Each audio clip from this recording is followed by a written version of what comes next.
Fala, craque. O assunto de hoje cresceu no noticiário porque mistura notícia quente, bastidor, contexto, leitura técnica e impacto direto no ambiente do clube ou da competição. Neste vídeo eu vou organizar o que aconteceu, o que isso muda de verdade e como essa história pode mexer com os próximos dias do futebol. Não li só manchete.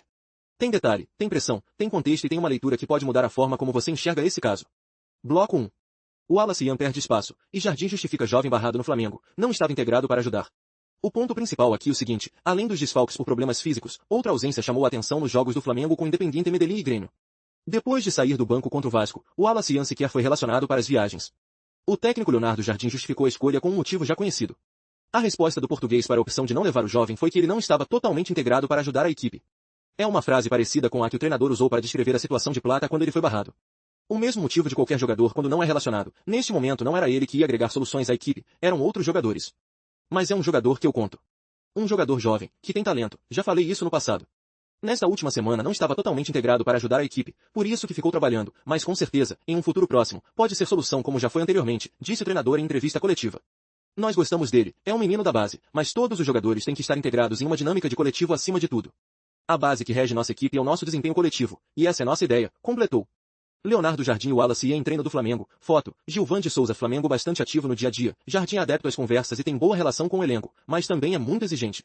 Por isso, não tolera que os jogadores não estejam completamente comprometidos com as ideias. Pesou contra o Wallace na última semana o desempenho no dia a dia e também a atuação diante do Vasco. Ele entrou já na reta final e participou negativamente nos gols que deram um empate ao time de São Januário. O atacante terá outra oportunidade de voltar a ser relacionado nesta semana. O elenco do Flamengo folga nesta. Quando a gente amplia a lente, percebe que isso não afeta só o fato imediato. Afeta a confiança, hierarquia, percepção da torcida, leitura da imprensa e tomada de decisão da comissão técnica ou da diretoria. Na minha visão, essa notícia ganha tamanho porque ela abre implicações esportivas e políticas ao mesmo tempo.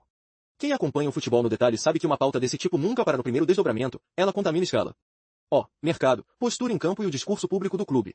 Por isso, vale observar não só o que aconteceu agora, mas também qual resposta vem no próximo jogo, na próxima entrevista e no próximo movimento interno. Bloco 2. Análise. Flamengo domina e é soberano, mas peça ao não matar jogo mais cedo. O ponto principal aqui é o seguinte, quem olha os números e vê o domínio do Flamengo na vitória sobre o Grêmio pode até achar que a partida terminou em goleada. A boa atuação na arena abriu todas as possibilidades para isso, mas a equipe voltou a demonstrar a única fragilidade atualmente, a dificuldade para traduzir domínio em gols e matar o jogo. O 1-0, porém, dá tranquilidade e diminui a diferença de pontos para o Palmeiras. O time de Leonardo Jardim conseguiu ser consistente nos dois tempos e organizar os problemas que foram surgindo. O Grêmio, que não soube marcar, até assustou na etapa inicial e poderia ter feito valer a máxima do quem não faz, leva, mas também passou longe da eficiência. As melhores notícias foram a superioridade técnica e as atuações individuais. O amasso carioca não se traduziu em bolas na rede. Até os 25 minutos do primeiro tempo foram 7 finalizações do Flamengo contra apenas uma do Grêmio, incluindo 2 bolas na trave. Faltava capricho, já que a liberdade para chutar estava evidente. Mesmo soberano, o Flávio Rossi dar um susto e vacilar feio. Léo Pereira salvou, mas o erro poderia ter custado caro. A linha defensiva, inclusive, fez uma excelente partida. Além do zagueiro, Léo Ortiz e Varela também foram muito bem e Ayrton Lucas só saiu porque não aguentaria fisicamente os 90 minutos. Alguns erros mínimos em diferentes fases do jogo resultaram em sustos, mas a justiça acabou prevalecendo com um 1-0. Carrascal comemora gol do Flamengo contra o Grêmio, foto, Maxi Franzói, Agif o lado direito foi a principal válvula de escape do Fla no jogo, o que causou até um desequilíbrio que incomodou o Jardim. Esse foi um dos ajustes necessários no vestiário para aumentar ainda mais o domínio rubro-negro na etapa final. As primeiras mudanças foram, inclusive, não só pela parte física, mas para retomar uma dinâmica mais eficaz. Destaque. Quando a gente amplia a lente, percebe que isso não afeta só o fato imediato. Afeta a confiança, hierarquia, percepção da torcida, leitura da imprensa e tomada de decisão da comissão técnica ou da diretoria. Na minha visão, essa notícia ganha tamanho porque ela abre implicações esportivas e políticas ao mesmo tempo. Quem acompanha o futebol no detalhe sabe que uma pauta desse tipo nunca para no primeiro desdobramento, ela contamina escala. Mercado, postura em campo e o discurso público do clube. Por isso, vale observar não só o que aconteceu agora, mas também qual resposta vem no próximo jogo, na próxima entrevista e no próximo movimento interno. Se inscreve no Fala, craque. E ativa o sino, porque aqui tem notícia de futebol todo dia com contexto rápido e opinião objetiva. Bloco 3. Jardim pondera aproveitamento ofensivo, mas valoriza a vitória do Flamengo, extremamente merecida. O ponto principal aqui é o seguinte, Leonardo Jardim concedeu entrevista coletiva após a vitória do Flamengo por 1-0 sobre o Grêmio, em Porto Alegre, pela 15ª rodada do Campeonato Brasileiro. O treinador ponderou o baixo aproveitamento ofensivo, mas valorizou a atuação da equipe, que foi dominante mesmo jogando fora de casa. Mais uma vitória importante, 3 pontos importantes fora de casa. Em um confronto que é sempre difícil, a história diz que o Grêmio já há algum tempo não perdia aqui. Nos últimos 12 confrontos o Flamengo só tinha vencido 3 aqui. A vitória é extremamente merecida porque fomos a melhor equipe no primeiro e no segundo tempo. O aproveitamento em termos ofensivos não foi o melhor, tivemos 2 bolas na trave. Mas uma vitória extremamente justificada pelo que a equipe produziu nas 2 etapas. Os jogadores estão de parabéns, afirmou o treinador. Leonardo Jardim durante Grêmio x Flamengo, foto, Roberto Vinícius, a Gifo se aproveitou do tropeço do líder Palmeiras, que empatou com o Remo na rodada, e se aproximou na pontuação, 34-30. Vale lembrar que a equipe rubro-negra tem um jogo a menos no campeonato.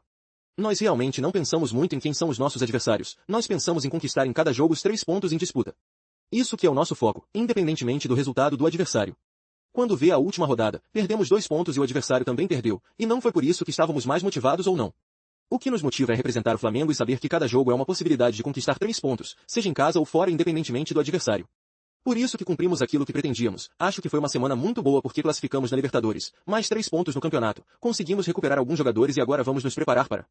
Quando a gente amplia a lente, percebe que isso não afeta só o fato imediato. Afeta a confiança, hierarquia, percepção da torcida, leitura da imprensa e tomada de decisão da comissão técnica ou da diretoria. Na minha visão, essa notícia ganha tamanho porque ela abre implicações esportivas e políticas ao mesmo tempo. Quem acompanha o futebol no detalhe sabe que uma pauta desse tipo nunca para no primeiro desdobramento, ela contamina escala. Mercado, postura em campo e o discurso público do clube. Por isso, vale observar não só o que aconteceu agora, mas também qual resposta vem no próximo jogo, na próxima entrevista e no próximo movimento interno. Viver de YouTube em 2026, sem aparecer https://p.cacto.com.br/3va9rus, sublinhado, 760855. Bloco 4. Atuações do Flamengo. Carrascal e Jorginho são os melhores em Vitória, dê suas notas. O ponto principal aqui é o seguinte, ranking de atuação, 1 Rossi, Geolota G 5.5 público 5.5 minha nota 8.5 avaliar 5.0 deu um susto enorme na saída de bola aos 34 minutos do primeiro tempo quando tentou sair jogando e deu um presente para o Grêmio. Por sorte Léo Pereira estava na linha e salvou.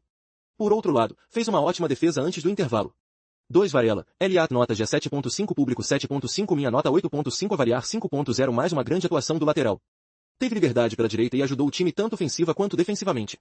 Segue regular na temporada com bom nível. 3 Léo Ortiz, ZA nota G 8.0 público 8.0 minha nota 8.5 avaliar 5.0 ótima e segura atuação. Para completar, ainda deu um lançamento de Almanac para Royal, que deu assistência para Carrascal no gol. 4 Léo Pereiras, ZA nota G 7.5 público 7.5 minha nota 8.5 avaliar 5.0 também fez um grande jogo. Salvou uma bola na linha do gol e foi seguro defensivamente. Avançou no ataque com alguma frequência e não chegou a sofrer. 5 Ayrton Lucas, LA nota G 7.0 público 7.0 minha nota 8.5 avaliar 5.0 precisou ser substituído no segundo tempo por problema físico. Teve uma grande chance aos 5 minutos, mas chutou para fora. Teve liberdade pela esquerda e sofreu um pouco com a chegada de Gabriel Mack, mas uma boa recomposição em lance de perigo aos 11. Foi bem defensivamente. 6 Emerson Royal, LA nota G 7.0 público 7.0 minha nota 8.5 avaliar 5.0 entrou aos 19 minutos do segundo tempo e deu uma assistência linda para Carrascal logo de cara. Teve boa atuação e ajudou o time a manter a pressão ofensiva. 7 Everton Araújo, MA nota G 7.0 público 7.0 minha nota 8.5 avaliar 5.0 foi bem para ocupar espaços no meio campo. Teve 2 chutes perigosos de fora da área em sequência, mas acabou mandando ambos pelo alto. Acabou levando cartão amarelo por parar contra-ataque e está suspenso na próxima rodada. 8 Jorginho. Quando a gente amplia a lente, percebe que isso não afeta só o fato imediato. Afeta a confiança, hierarquia, percepção da torcida, leitura da imprensa e tomada de decisão da comissão técnica ou da diretoria. Na minha visão, essa notícia ganha tamanho porque ela abre implicações esportivas e políticas ao mesmo tempo. Quem acompanha o futebol no detalhe sabe que uma pauta desse tipo nunca para no primeiro desdobramento, ela contamina escala. Mercado, postura em campo e o discurso público do clube. Por isso, vale observar não só o que aconteceu agora, mas também qual resposta vem no próximo jogo, na próxima entrevista e no próximo movimento interno. Bloco 5. Controle total no Sul encurta a diferença do Flamengo para o Palmeiras. O ponto principal aqui é o seguinte, a alarmante supremacia do Flamengo sobre o Grêmio nos últimos anos viveu mais um capítulo na noite deste domingo, em Porto Alegre. O rubro-negro parecia jogar em casa na Arena do Imortal e criou muitos ataques perigosos na vitória por 1-0. Carrascal, um dos melhores em campo, marcou o gol do triunfo, que poderia ter sido construído com diferença maior no placar. Desde os minutos iniciais foi possível perceber a dificuldade que os gremistas teriam para achar a melhor maneira de marcar os flamenguistas. O breve respiro na reta final do primeiro tempo deixou a falsa sensação de que o jogo poderia ser diferente na segunda etapa, mas logo depois os visitantes retomaram o controle e confirmaram o favoritismo. Escalações: Luiz Castro manteve o esquema com 3 zagueiros. Balbuena formou o miolo de defesa com Vieira e Gustavo Martins. Noriega e Leonel Pérez foram os volantes. Gabriel Mack e Amuzu se aproximaram mais de Carlos Vinícius. Leonardo Jardim promoveu os retornos de Varela, Léo Ortiz, Plata e Pedro. Ayrton Lucas substituiu o suspenso Alexandro. Como Grêmio e Flamengo iniciaram o duelo válido pela 15ª rodada do Brasileirão 2026, foto, Rodrigo Coutinho. O jogo à má pontaria do Flamengo é o principal ponto para explicar o placar zerado ao término do primeiro tempo. O rubro-negro produziu o suficiente para marcar ao menos um gol, sufocou o Grêmio em grande parte da etapa inicial, mas esbarrou em erros técnicos na hora do arremate. Só na trave foram 2 finalizações. Chutes de Plata e Carrascal, os 2 melhores da equipe antes do intervalo. O Everton ainda pegou uma batida colocada de Samuel Lino no ângulo esquerdo e fez ótimas intervenções para impedir finalizações de Plata e Pedro dentro da área. Na reta final da primeira etapa, quando o Grêmio já tinha melhorado um pouco, voltou a deter Pedro,